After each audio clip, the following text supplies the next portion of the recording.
When it comes to BMWs, there can be a couple quirks that are different from other cars that you might have driven in the past, especially for someone like me who has only had Japanese cars in the past, and this is actually the first European car I've driven and BMW that I've ever had. So I kind of want to go over a couple things from my short ownership of this F82 M4 that I've noticed were a little bit weird or just took a little getting used to as opposed to some of those cars that I've driven in the past. And now the first one that was weird to me was whenever I changed the oil for the first time and realizing that you can measure the oil on your car and that it has an electronic dipstick. So here I was after changing the oil on my car trying to check how much was in there to make sure I had it filled up enough, and come to find out there's no dipstick. You have to actually measure it in the car. You have to have started the car, had it running for a bit, all those different things. Then you can actually measure how much oil is in there, or if you just want to see if your oil is running low or something, you do have to measure it all electronically. You can't just pop the hood and check it as you would on basically any other car. And now the next thing is part of the usability of the car, and something that was kind of hard to do on my drive home with it,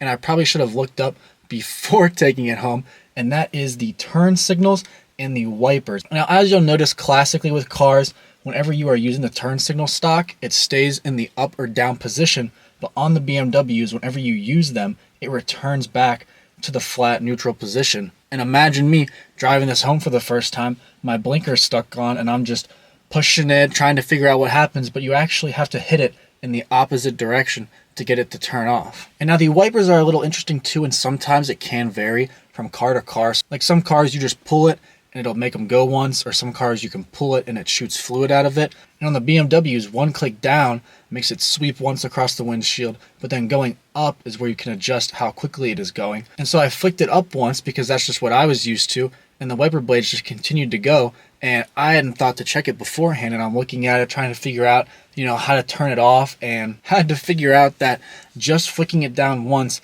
is how you make it sweep across the windshield once, and there's all sorts of adjustability and stuff that you can do. You can have automatic windshield wipers, and these two stocks on the side of the steering wheel were a big learning curve for me at the beginning, just because BMW does do it so differently than some of the other cars that I had driven before. Maybe it's just European cars in general. Now this next point applies to mostly M cars, as I believe they're the only ones that have DCTs, and that is the fact that the transmission is very jerky from first to second gear. Especially if you put it in M2 mode or the S3 transmission setting, it gets very aggressive. And I can understand why some people don't like to daily drive these cars, because if you are doing a lot of city driving, stop and go, it is very jerky if you don't have the smooth throttle or braking, and you kind of have to learn a little bit of what the car likes. And at the beginning, I was kind of pushing the gas pedal and it would do a little, jerkiness that you might experience if someone doesn't really know how to drive manual that well. But over time, I've kind of gotten used to what this car likes input-wise, but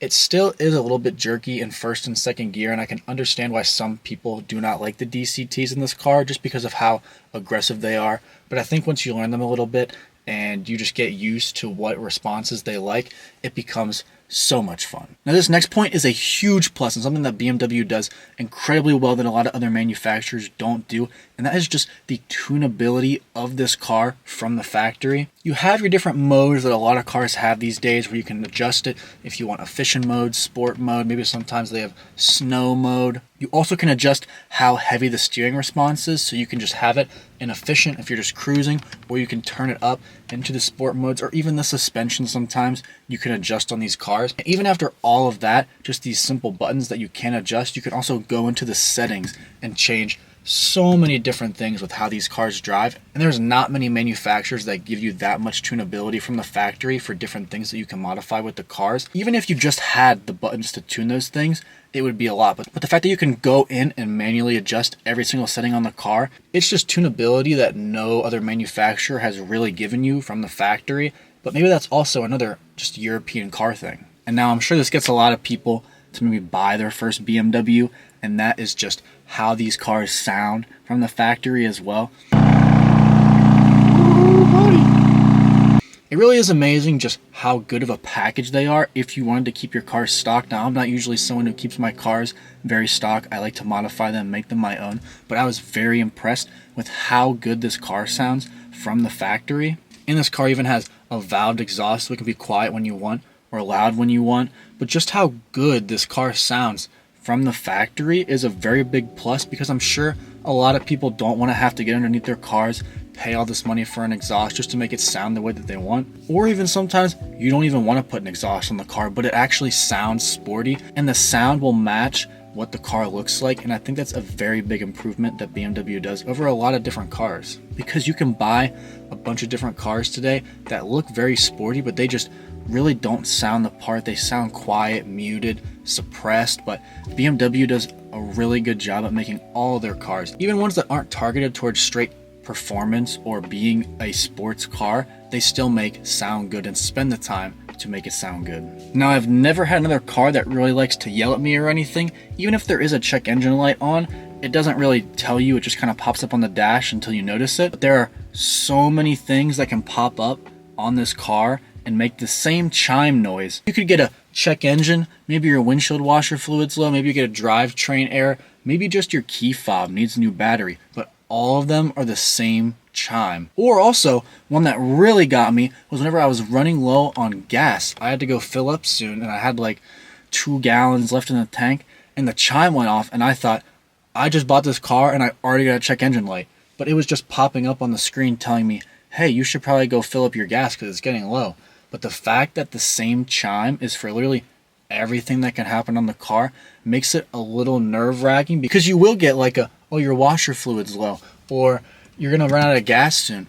But you might think in your head, because you didn't immediately look down, and you're like, oh my gosh, I just got a check engine light. So it is a little scary that they use the same chime for everything on the car, but I think it's just something that I've instilled in my brain that maybe I should change. And something that I have found out from buying specifically an M car is that the M tax is real. I think I do appreciate that these cars do not depreciate as fast as some of the other BMW models that there are. Like if you bought a 440 or a 335, if you buy any full M car, it usually holds its value very well, which I do appreciate. But the fact that they can engineer everything to work so well and squeeze out as much performance as possible with like all the over engineering that they did does mean that things are going to be more expensive. You do have to pay for that performance and all the time spent engineering. And the fact that just the parts to service the transmission on this car are like $650 or something is wild to me. Or the fact that I believe you have to pay more for an oil change because it's an M car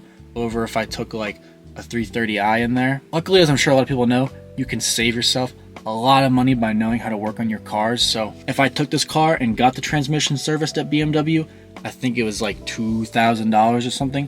And even though the parts are expensive at like $650, I could just do it myself and save a lot of money, or save a lot of money by doing my own oil changes. I know some people swear by getting their cars serviced by BMW, but I think this is a good way to save costs as long as you are confident you can do it correctly by yourself.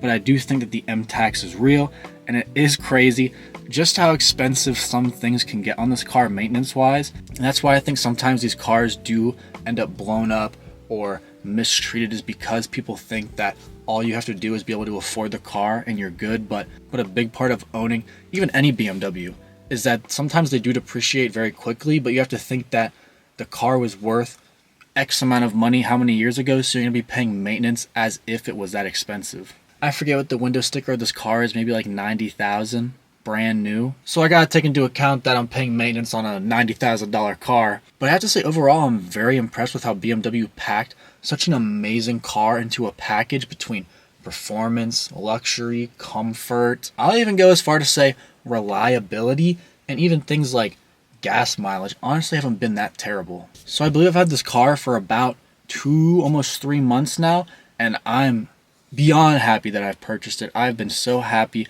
with this car, and honestly, I'm at the point of where I'm going to keep it forever, just like my WRX, because I really just can't see myself ever selling this. And I'm sure over time there's going to be even more quirks that I learn about this car, and I'll have to either look up or figure out on the fly, because it's all a new experience to me. But thank you guys for checking out today's video. Leave a comment down below if I missed anything or should be warned about anything that I didn't cover in this video that I might encounter in the future with this car that I just haven't discovered yet. But make sure to like, dislike, subscribe, hit the notification bell, and we have a lot of content coming with this car soon because it is brand new. There's so many things that I want to do to it, and you guys are going to be here for the entire journey. So see you next time. Peace!